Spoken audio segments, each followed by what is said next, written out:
good. I literally did.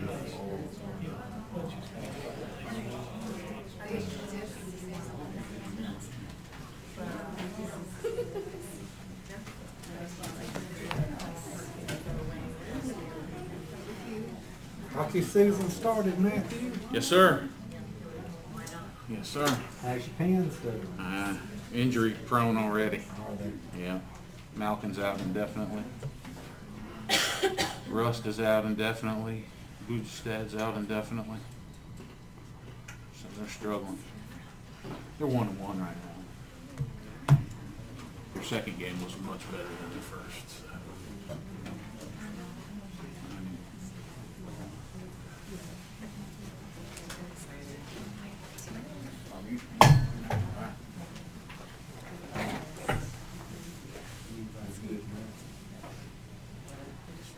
Who said that? I heard a voice. I don't know where it came from. Oh, okay. Oh, hey. All right, man.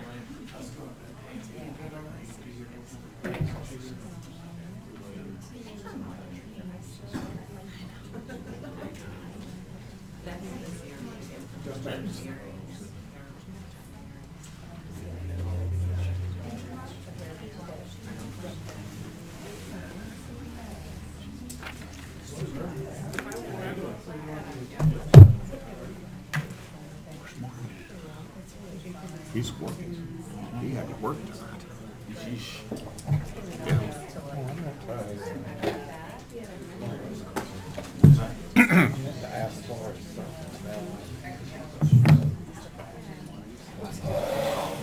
Oh.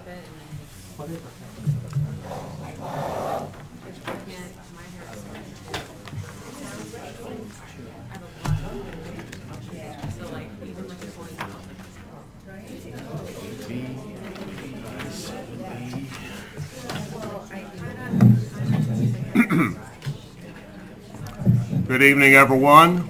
We got about the 2-minute warning. Would like to ask everyone to please silence their phones, if they would, please. Sign in for public comment.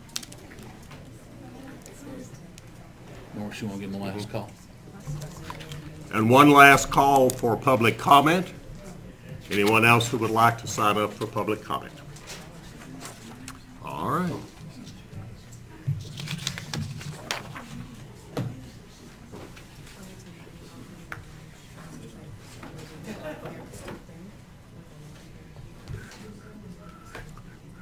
Everybody wants to sit in front of us.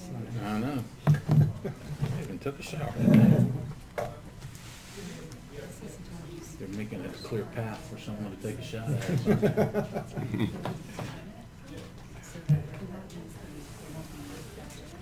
I'm afraid.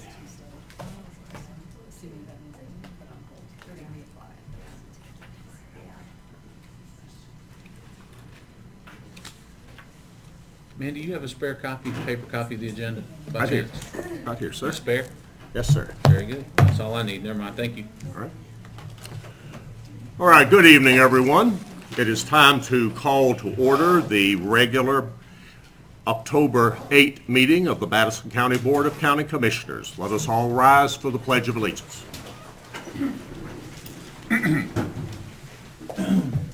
I pledge allegiance to the flag of the United States of America and to the republic for which it stands, one nation under God, indivisible, with liberty and justice for all.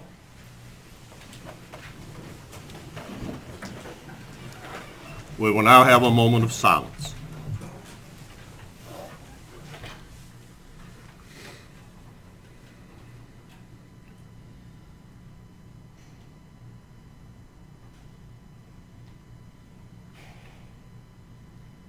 Thank you. We have the agenda, which has been presented and previously posted. Are there any additions or corrections? Being none, the chair will move that we approve the agenda as previously published. Second. And have a second. All those in favor, raise your right hand. The agenda is approved. We now have submitted for your consideration the September 10th special minutes, September 10th regular minutes, and the September 24th special minutes for the work session. Motion to approve. We have a motion to approve. Second? Second. All those in favor, please raise your right hand. The minutes are approved. We now have time for public comment. We have 4 folks who have signed up for tonight. Forrest will be our timekeeper. I need to remind everyone, please make sure to get the mic and speak into it, otherwise you won't go out on the live stream. And first up is Ellen Pearson.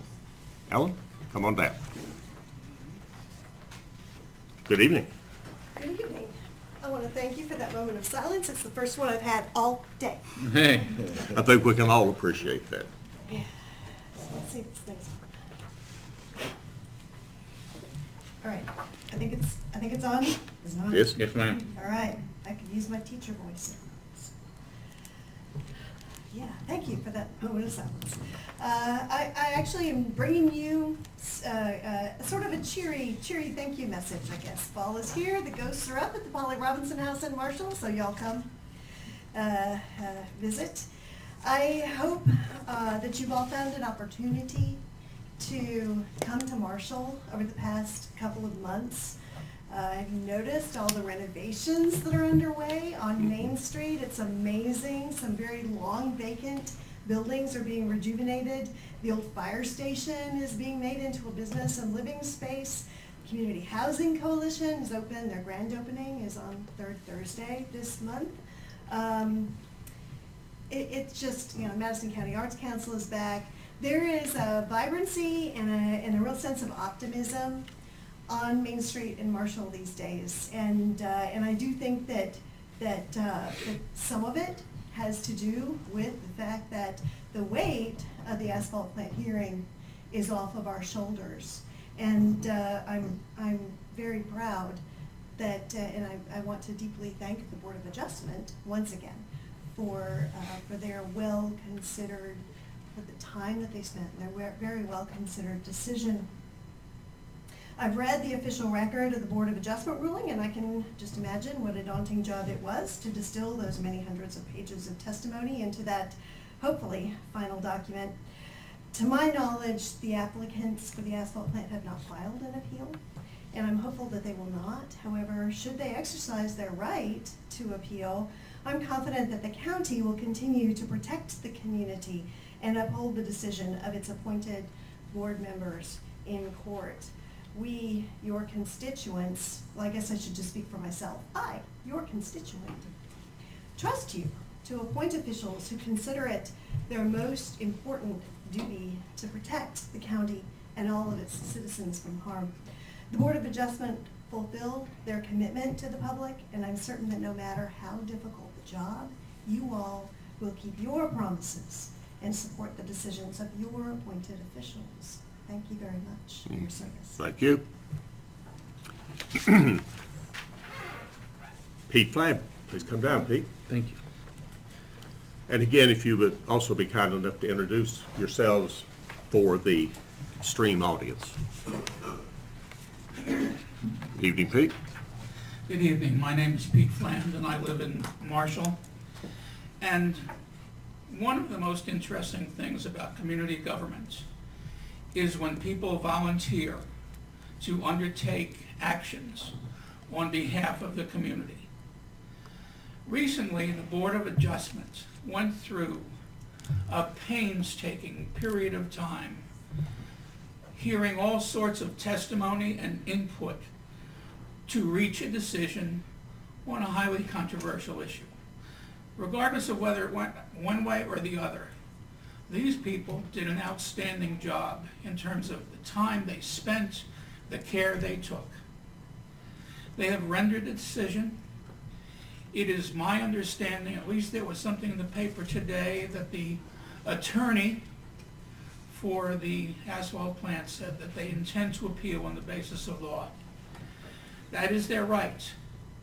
But I would hope that this Board of Commissioners will do everything that is necessary to support the volunteer and timeless, arduous work of their Board of Adjustment. And I it comes down to a fact that I think it was fairly decided, and I think the necessary effort must be made to keep it in force. Thank you. Thank you, Pete.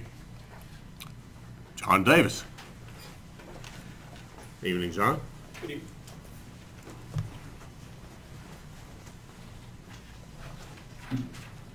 Good evening. My name is John Davis, and I'm a resident and an owner of a business in Marshall. As we all recall, in June, the Madison County Board of Adjustment concluded the longest hearing in county history and denied a permit for Madison Asphalt to construct an asphalt plant in the quarry. The unanimous 5-0 decision found that Madison Asphalt had not proven that the plant would not be injurious to the health and welfare of the surrounding community. It's my understanding from comments made by Madison Asphalt's attorney that they will be appealing the decision. I've also heard rumors, which are rumors, that the county may not defend the decision of its Board of Adjustment should an appeal be filed. This rumor greatly concerns me, as the Board of Commissioners has both the right and responsibility to defend the decision reached by the board that they have appointed and who worked so hard to come up with that decision. I trust you all will do the right thing and defend the Board of Adjustment's hard work and conclusion. Thank you. Thank you. Veronica Gentry. Evening, Veronica.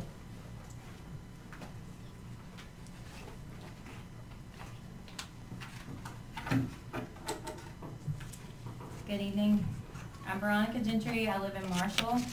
I want to start by saying thank you for this opportunity to share my concerns. I'm here tonight to express concerns about the status of the permit filed by Madison Asphalt. I have to say I couldn't be happier with the unanimous decision to deny the permit by the Madison County Board of Adjustments. My concern lies in what's next. I want to be assured that the county is going to take every step necessary to fight should an appeal be filed with the North Carolina Supreme Court. Furthermore, I'm asking that the county develop and implement a high-impact land use ordinance that will prevent permits such as the one denied from being filed again. The County Board of Adjustment spent nearly 30 hours spread over several months deliberating to ultimately deny the permit. I feel it only makes sense to establish ordinances in order to prevent this from happening again. Thank you. Thank you. Being no other individuals who signed up to speak, public comment is now closed. All right. Ms. Holly Jones, North Carolina Department of Justice. Good evening. Good evening. It's great to be here.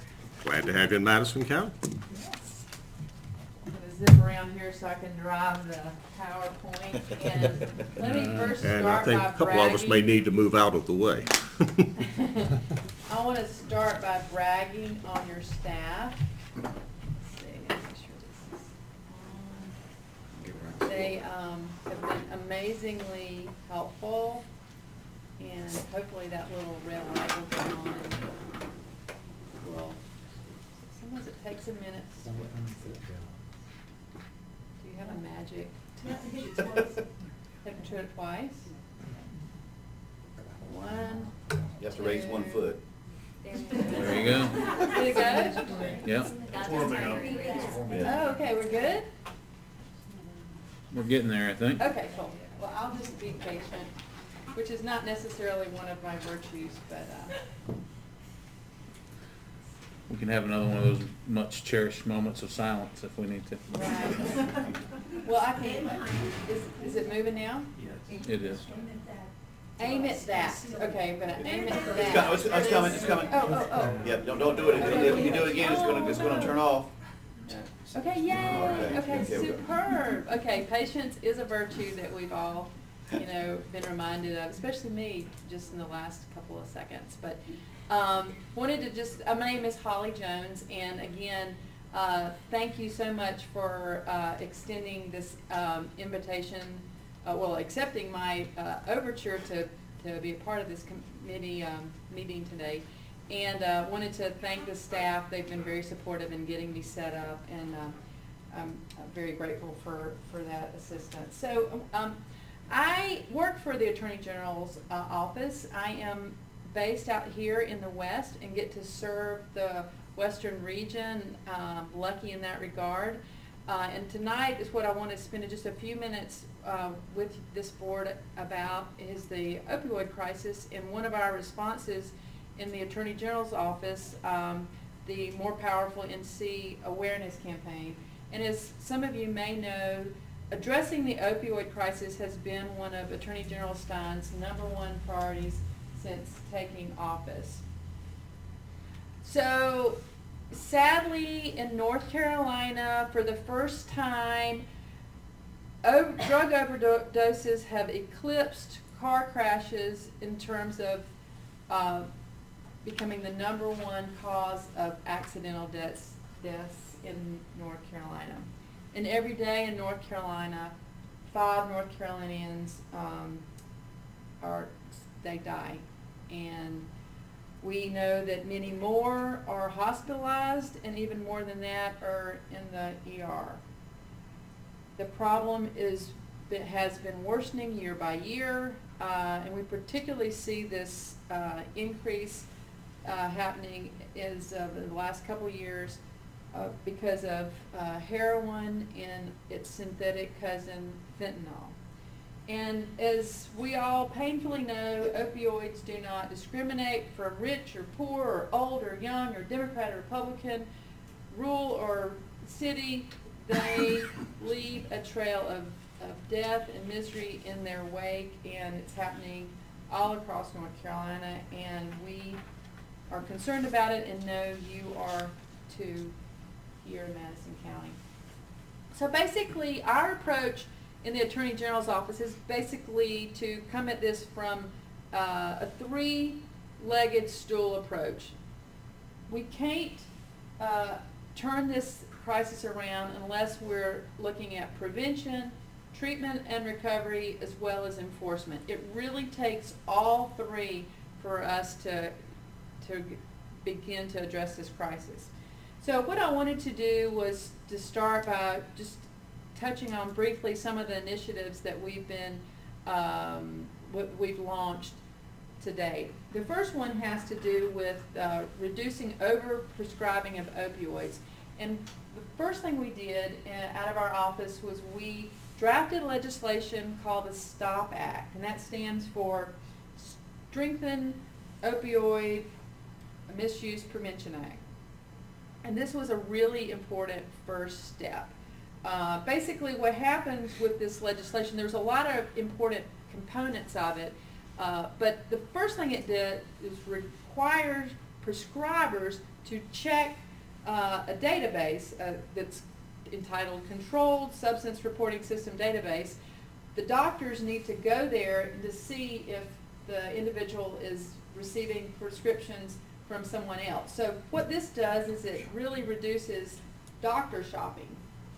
The other thing that it happens coincidentally is that it begins this conversation of a doctor with a patient as well if they find something there. So that is now a requirement. The other thing that the STOP Act did was it limited the number of pills that could be prescribed.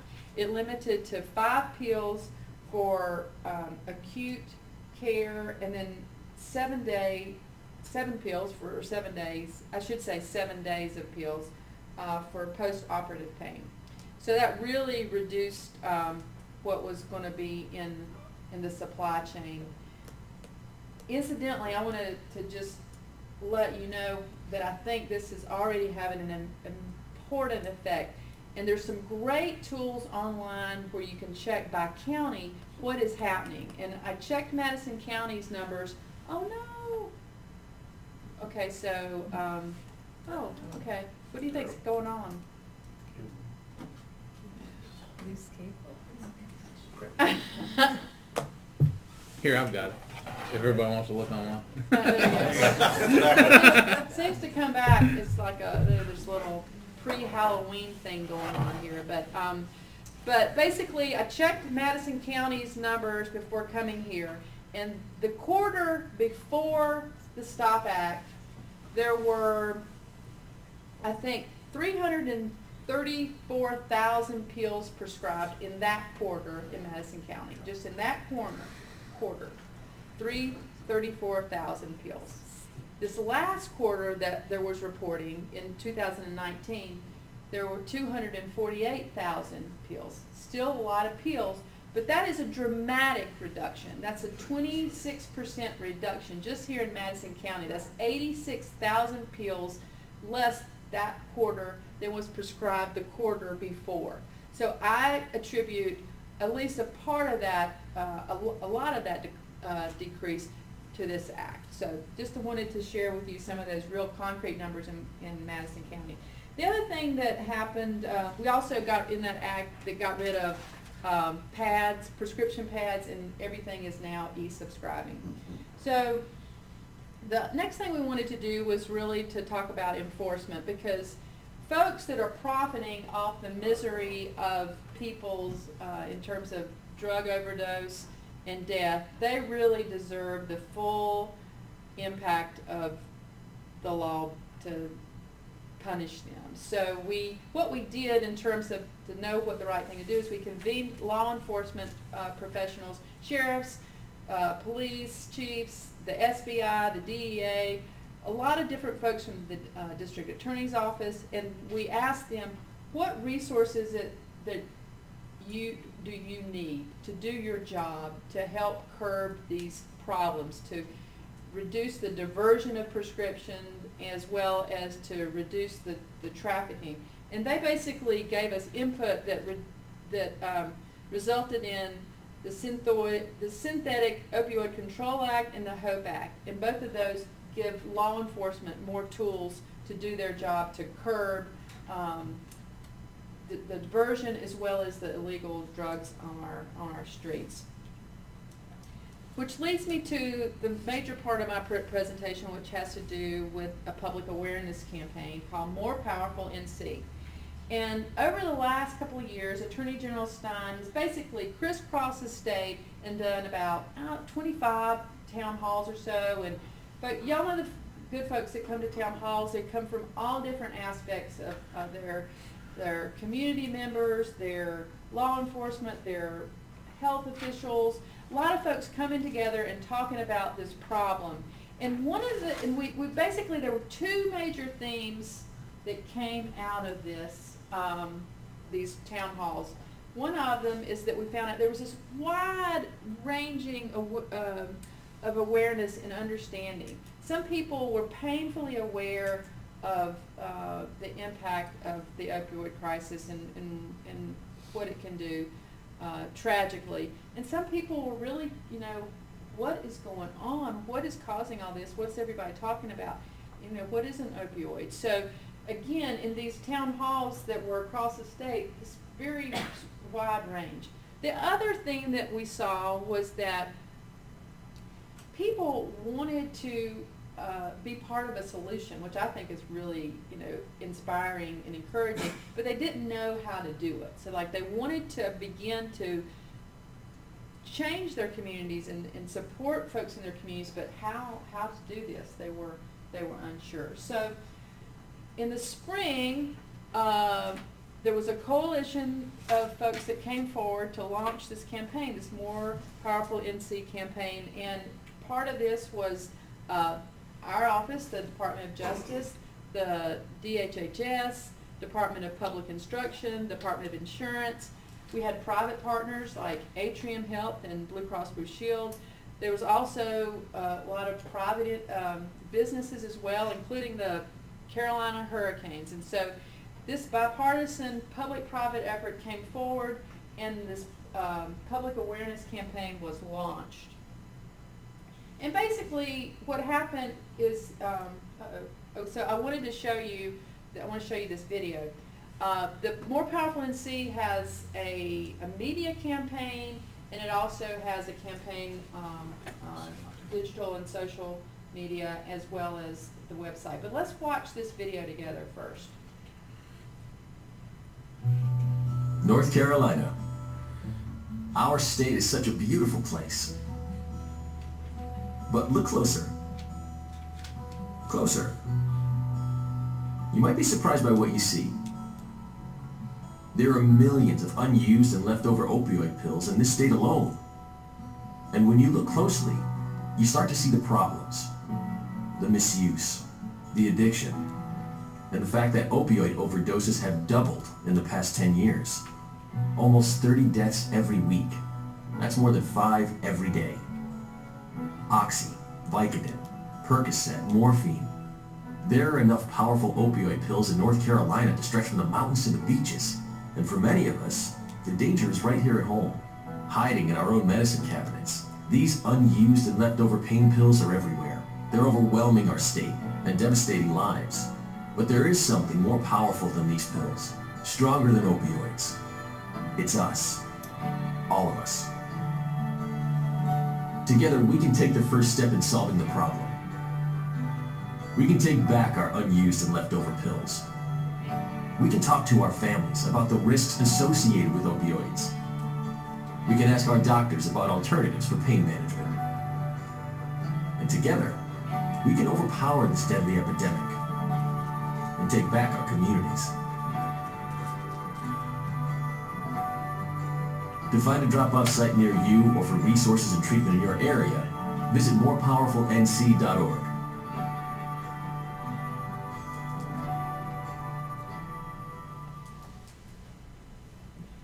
So that's the message that we're getting out there, and there's a lot of shorter clips as well. Advance it. Okay. I knew I was getting too cocky too quick.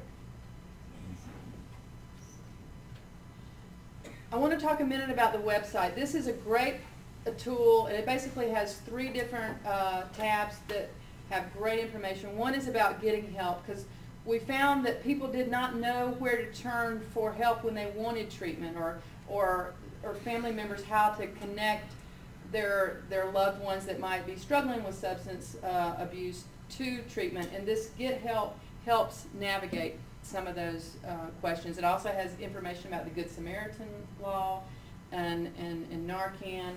That's one important tab. The other important tab is about how to get involved.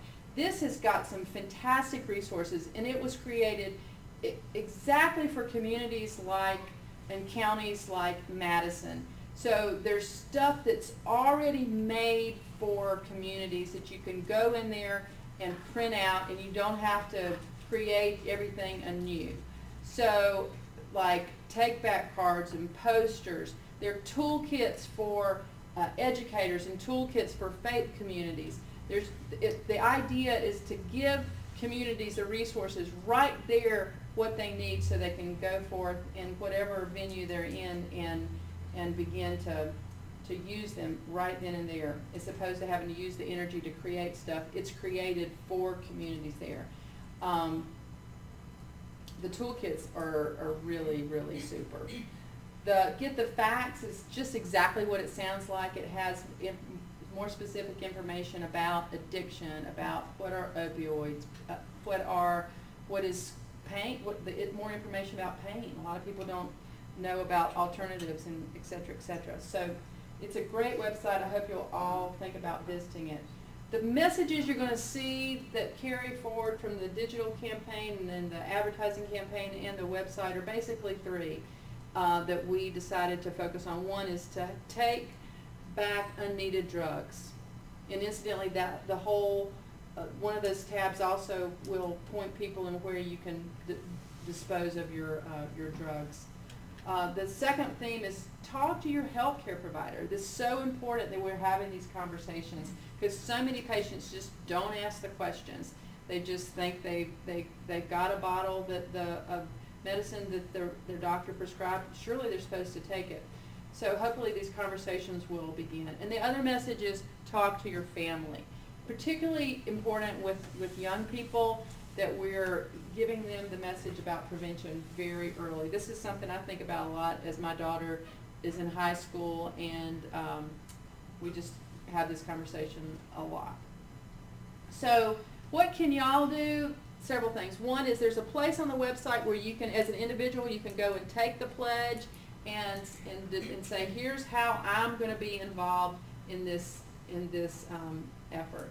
There's also a way to become a partner, and we would love for Madison County to think about being a partner. There's no financial commitment involved, and it kind of it's a step by step there on the website how to do it.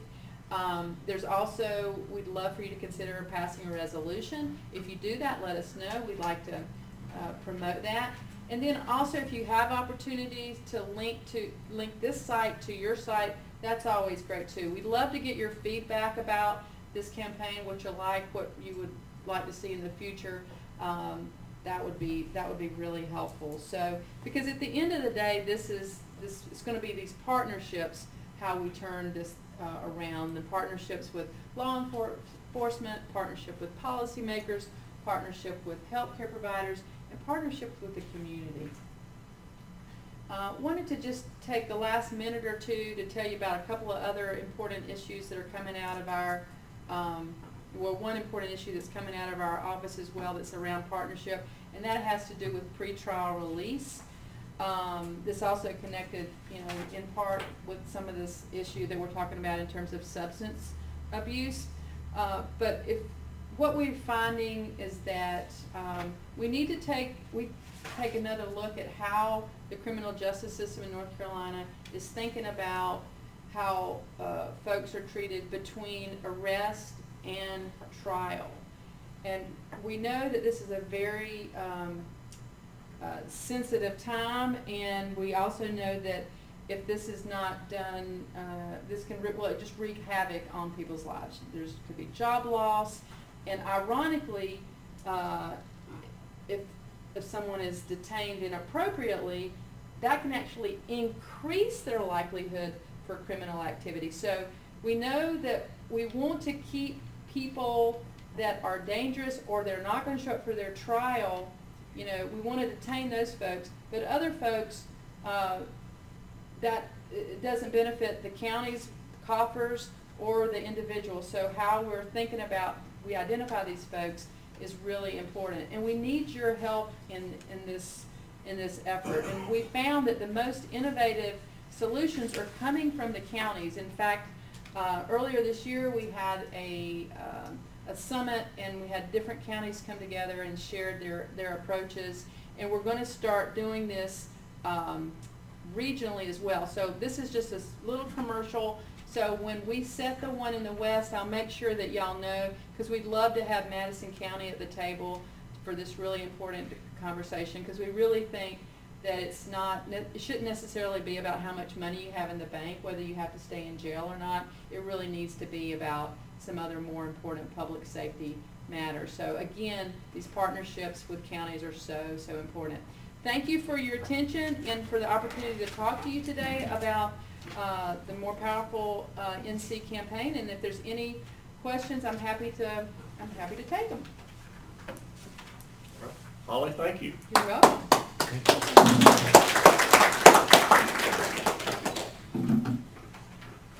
had a quick question. For the pretrial release, are you talking about just the opioid, or is that Everything. Everything. Okay. Yeah. Just making sure. Yep. Donny, you want to reach over there and kill that? There should be a kill button on it. Thank you.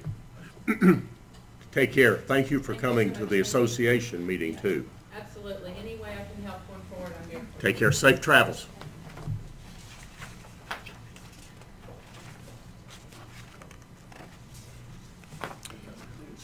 All right. Miss Peggy, Goforth. Good evening. Welcome. All of our lights are not back up, but I think we'll. My name is Peggy Goforth, and I work for the Madison County Public Library System. I humbly come before you tonight with two requests. The first one being a change in our Library Board of Trustee bylaws. The proposal to change Article 2, Section 6 of our Thank you, Forrest. bylaws. From after having been off the Library Board for 1 year, a trustee may be reappointed by the county commissioners. 2, trustees are eligible to be reappointed by the county commissioners to additional 3-year terms. This change will allow trustees to serve more than one term without a 1 year waiting period. What we found is that everybody's rotating off at once, so we need some people that are stable on there that can actually teach and help and sustain the library board.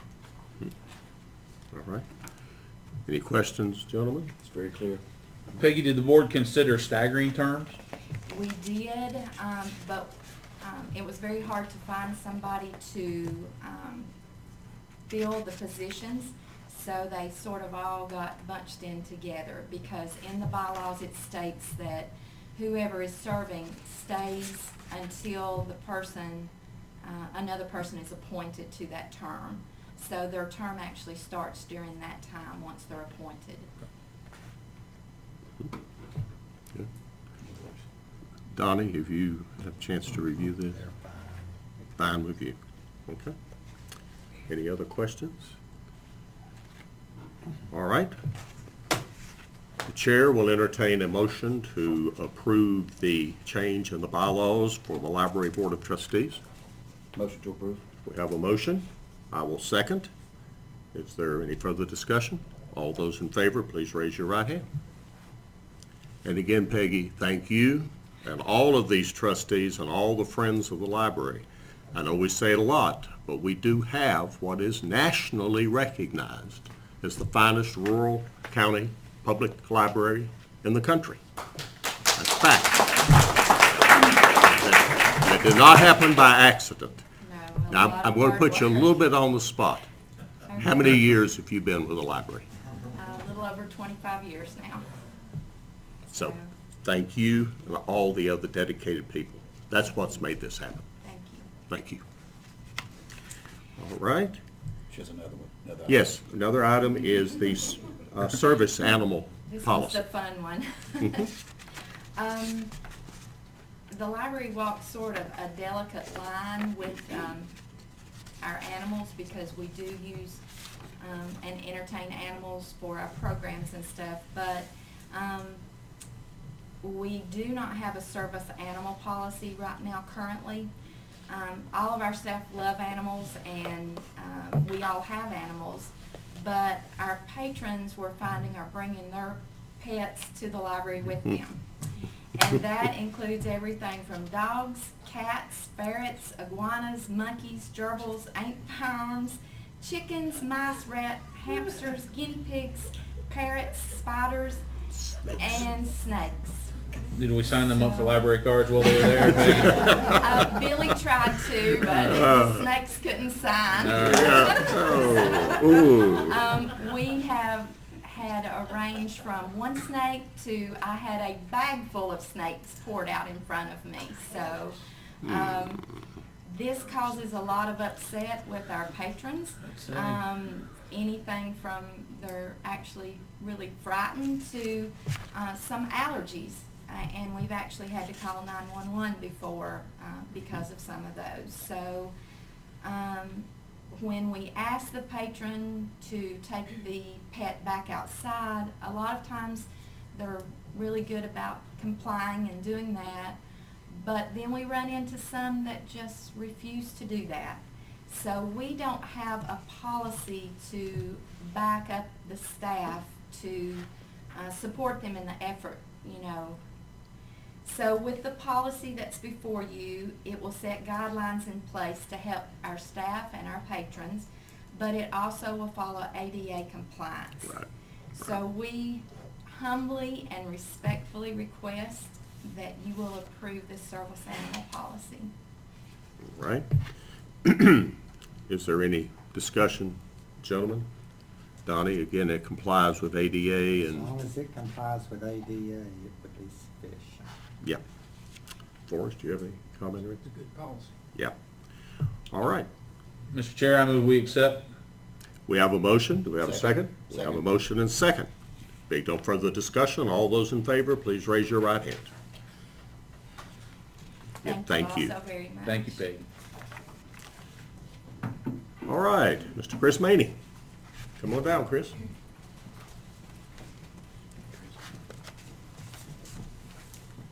I don't have anything quite that exciting to talk about, sorry. No snakes or go on. That was your bag of snakes, wasn't it? Yeah, my bag of snakes. We understand. I'll be brief, appreciate your time, first of all. There's a little bit of money out there that I'd like to consider us applying for through the Community Foundation, which I'm told it is a trust fund in honor of Dr. Steen. I think the money can only be used at Barnard Park. Correct. It's not a lot of money. I think it's $970, but I think if I got with Jesse and got some inmate labor and, I can use that $970 for, need just some general upkeep. There's some railroad ties need replaced down there. A planter around the sign I thought might need some attention. Mulch, gravel, just basic stuff. But, with my budget down there, $1,000 would go a long way. Okay. So I'm asking you to consider the resolution to consider this. All right. So this would just be a letter to the Community Foundation. Mhm. That's our intent. Right. Yeah. No resolution. Yeah. That's a good idea. Mhm. Are there any questions, first of all? Well, and Tara has indicated to us that there wouldn't be a problem at all, I Yeah, believe. it's so. really ours Yeah. to use every year. Yeah. So anything, it can be used. Chrisville put good use. Yeah. All right. Further questions or discussions? Okay, the chair will move that we approve the resolution for the request and for the funds to be spent on the benefit of Barnard Park. Okay, do we have a second? Second. All those in favor, please raise your right hand. Okay. And again, Chris, thank you for what you do. Okay, thanks. Thanks, Chris. Mr. Donny Laws.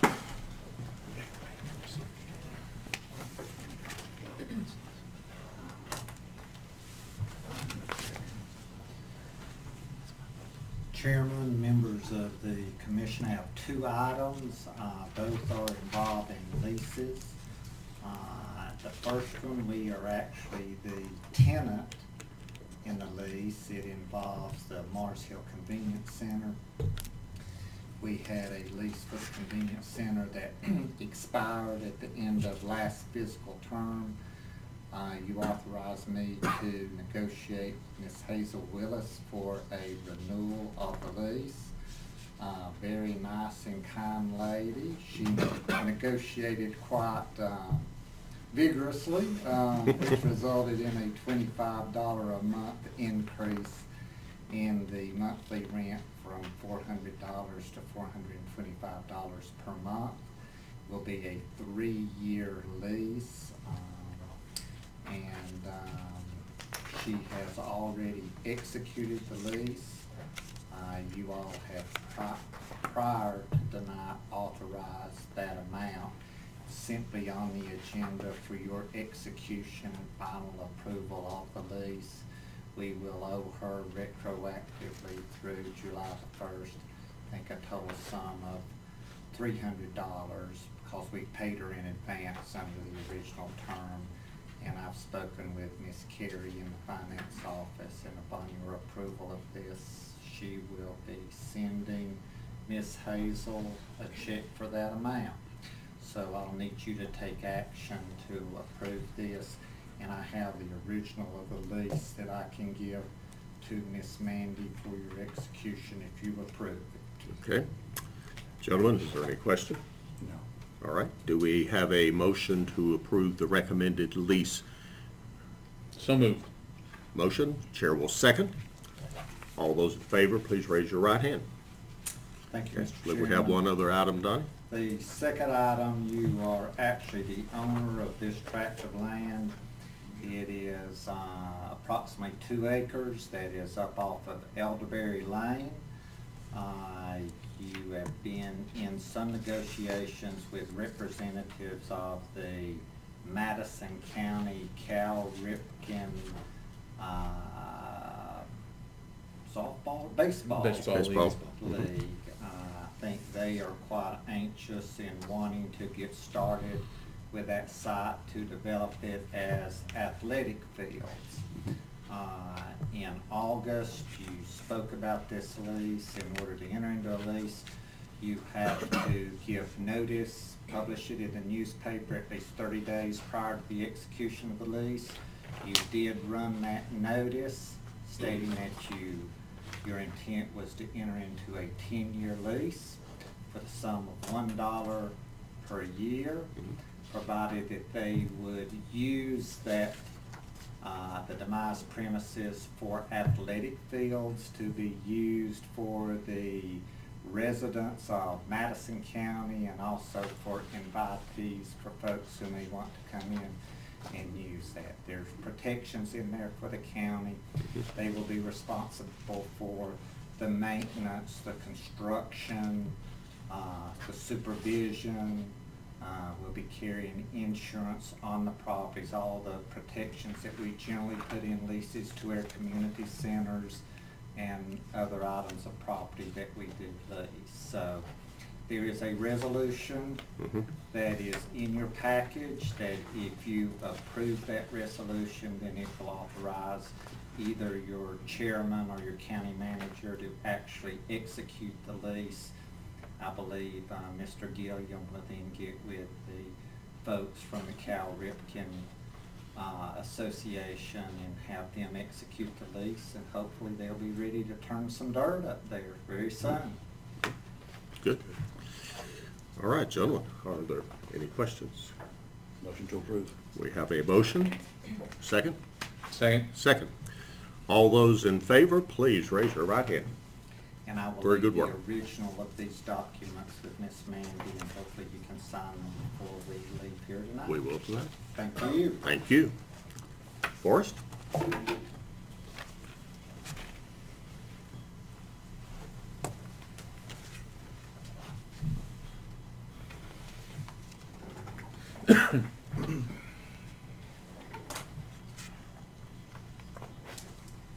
Mr. Chairman and members of the board, have a couple of things to just share with you. First, some really good news from our child support office with Brittany Hamlin and 2 awards that she received at the August 28th State Child Support Conference. She received, or Madison County received, but when you have one child support officer, we're very fortunate with all the work that Brittany's doing down there for kids in Madison County. But she received one certificate for outstanding achievement in all collection and incentive performance measures, and a second award, gold medal, for the most improved overall in incentive performance in the state. Wow. We consistently receive rave reviews from the state when they come to look at the numbers in Madison County. We monitor those. They monitor those and share those with us. We're ahead of projection on everything, and every time that Brittany's been successful there, that's helping families in the county who are depending on that. So that's very outstanding. Good work on her part. The other is some news, just an update that you all are aware of as a board, but I want to let others know. On August, regarding the ambulance service, on August 30th, we were advised by HCA, the new owner of Mission Health, that they would submit a bid for continued EMS service, but would not just continue what we've been doing. So we got to put out the RFP. So we have put out an RFP and are gathering. That went out on Friday. It will be out for a month. On November 4th, we will open that and review it. Won't make an immediate decision, but we'll start to look at our numbers, assess different options. No decisions obviously been made because nobody knows what kind of numbers that we'll be looking at as a county. It could be very little change, could be contracting it out, it could be going in-house, depending on all of those things. But we're going to use the time we have now to be able to assess those numbers and those options. But that is out there, basically at the request of HCA that we have that out there. We're doing, as a county, one RFP, and then we're looking with Yancey County to do an alternative RFP that we will put out probably in the next 2 weeks that would look at the 2 counties together, just to see what kind of numbers we get there and where we can go from there. So we don't know we can't make any decisions with anything we have, but we've got it out in the hands of vendors to get that in. What's the final date on that for them? November 4th. 11/4. Thank you. Mm-hmm. Next, to have budget amendment 3 and budget amendment 3B. This is all recording some excess revenues that have come in small amounts, $1,500 in cell tower fees and $1,100 on event programming for Parks and Rec.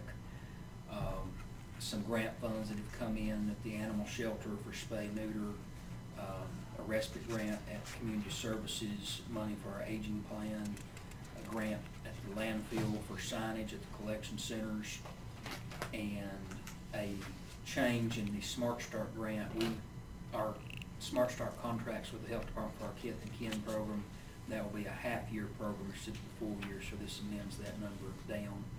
This also adds $16,500, or adjusts the budget, $16,500 from the sale of foreclosed property. The property y'all approved last month sold for $16,500.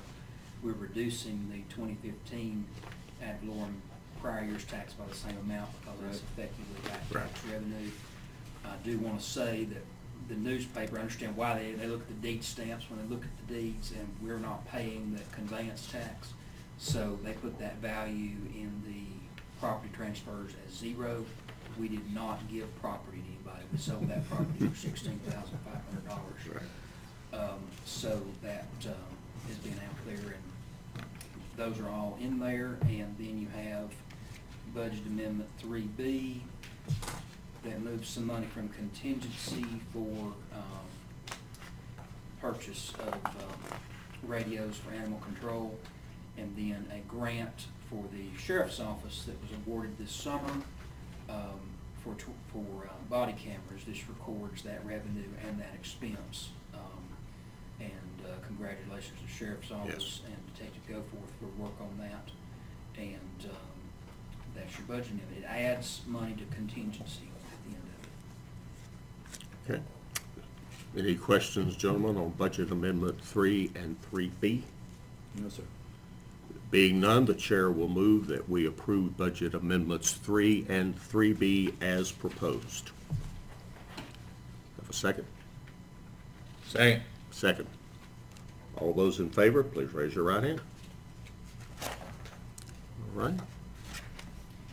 Next, you have your tax releases and refunds for the month of September, which will be heavier. Since bills just went out, you'll have more.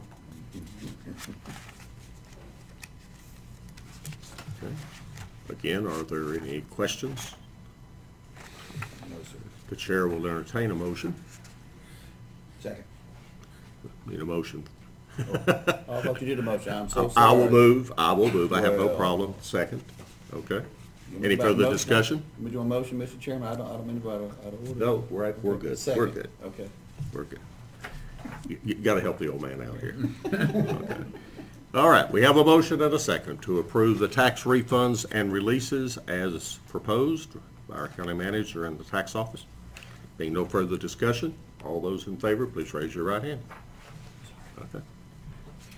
Next, you have your September financial report. We're 25% of the way through the fiscal year. Our general fund revenues are at 12.8% of budget. Our expenditures are at 18.5% of budget. So it's good to be below on expenditures. Revenues lag behind because we do not record sales tax revenues until October, which you will see next month. Our July sales tax money comes in October. And property tax bills went out in early September. So you will see they went out about 2 weeks later than last year. So that money is just a little bit backed up, but we feel good about where that's coming in based on what we've seen in October so far. But everything is going well there. On the landfill fund, revenues are 12.5% of budget. The trash cards are also impacted by the date the bills are sent out. Expenses are 23% of budget. Looking through all of the various departments and areas, no revenues of concern. Everything is looking good. On expenses, most of our departments are below projection. All the others are within 0.5% of that 25%, so that's very good. One exception, Parks and Recs at 27%. That's because they're doing their summer programming in July and spend a little bit. They'll spend some more this summer, but that'll even out throughout the year. Corporate facilities are a little bit ahead, but everything else, we understand why it's where it is, and it's because they've done some one-time purchases at this point. Okay. All looks good. And you also have, happy to answer any questions about that, and you also have a list of checks. Correct. Okay. Okay. Motion to approve. We have a motion to approve. Second. Second. All those in favor, please raise your right hand. And next you have your board appointments. Several.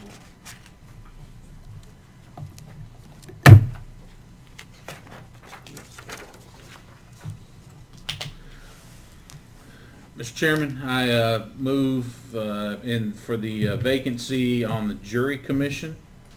I nominate Clayton Willis. I will second that motion. Do we have any others? We will call for the vote. All those in favor of Clayton Willis for the jury commission, please raise your right hand.